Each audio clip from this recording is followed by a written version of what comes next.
Christian Novels Audiobooks, The Story of Wayne and Jean Vozzolo, The Cross Penny, episode number 82. Gwen put the book back on the bookshelf. Which one should I read next? She asked the finches in the birdcage next to the bookshelf. She was startled by the commotion behind her in the lunchroom. "I hate that! You're trying to poison me!" a resident screamed and shook her fist at the unfortunate kitchen helper. Quickly, Gwen went to the elderly, wide-eyed resident. "Hey, honey, you want something else to eat today?" she asked as she gently patted her on the shoulder and rubbed her back. "I've got this," Gwen reassured the kitchen worker. "Honey's just having a bad day." "Thanks, I'll clean this mess up, Gwen. Last week she loved it," the worker replied. "And she probably won't even remember this in 10 minutes either. Thank you for cleaning it up," Gwen responded. "Where's my lunch? They won't feed me around here. I didn't get breakfast in this morning or any supper last night," Honey loudly complained. "Well, honey, let me go get you a plate. Do you want me to get you some spaghetti and meatballs?" "Yes, and 2 pieces of garlic bread. I really like garlic bread," answered the demented older lady as she calmed down. "And sweetened iced tea?" "Yes, baby, thank you."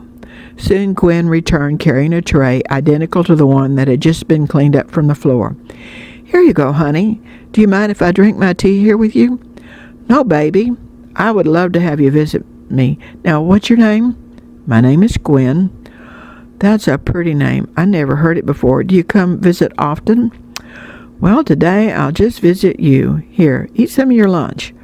"Wow, this is delicious. What is it?" "It's spaghetti and meatballs, honey, with buttered garlic bread," Gwen replied. "It's my favorite. Now, what did you say your name was, baby?" After she escorted Honey to the TV room to watch the current favorite game show with the other residents, Gwen went back to the bookshelf. Which book next? "You need this one on effective speaking next. I need to see you in my office right now. Come on."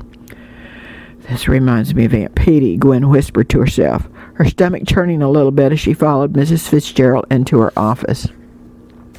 "Close the door behind you, please, and have a seat." "Gwen, that was remarkable how you handled that situation just then. You diffused everybody," Mrs. Fitzgerald beamed. "Thank you." "I truly wondered about my decision to hire you when I saw how young you were, but Mrs. Peterson praised you to the high heavens, and rightfully so. You have done everything I've asked and way more besides. I have never had anyone more suited to being a future administrator than you, regardless of their age or education. A couple of little birdies told me you did an excellent job speaking at the Vozzolos on Saturday.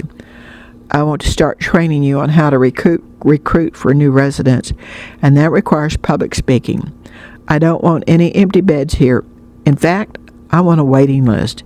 You'll accompany me tomorrow, and we'll start on your training then. Effective immediately, I am giving you a much-earned pay raise. I talked with the health insurance agent a little while ago. As of today, you and that baby are fully covered. You just need to read and sign this paper." Mrs. Fitzgerald handed Gwen the application and a pen. Gwen read it, signed it, and handed the pen back. "And one more thing, young lady." Mrs. Fitzgerald shook her index finger in Gwen's face. "I don't want to ever hear that you've missed a doctor's appointment because you couldn't afford to go.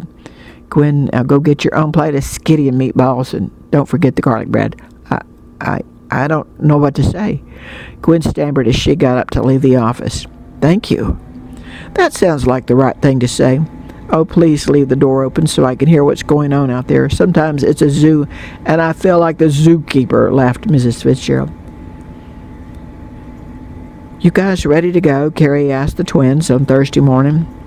Yes, they grabbed their new backpacks and lunches and climbed in the car.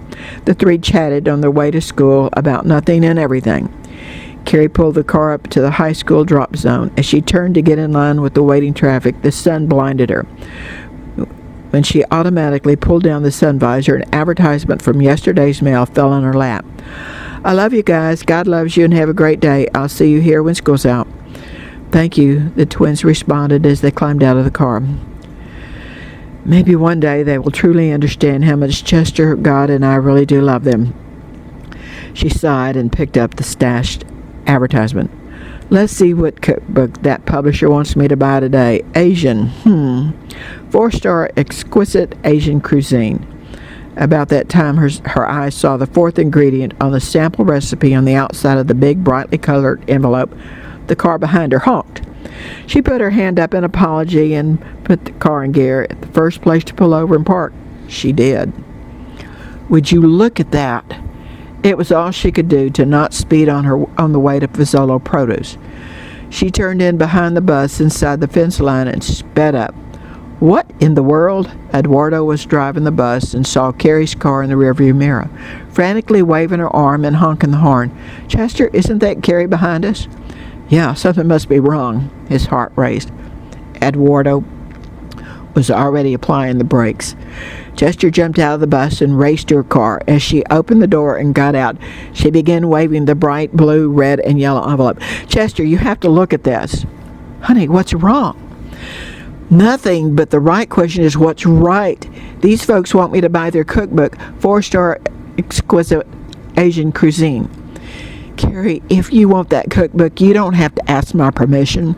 I can't believe you came out here yelling like this just about a cookbook. You scared me to death. We got to get to work. We're really short-handed.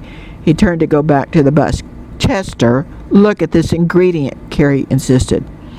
Chester turned, knowing everyone on the bus was watching him. What? Show me. This one, the fourth ingredient. Look!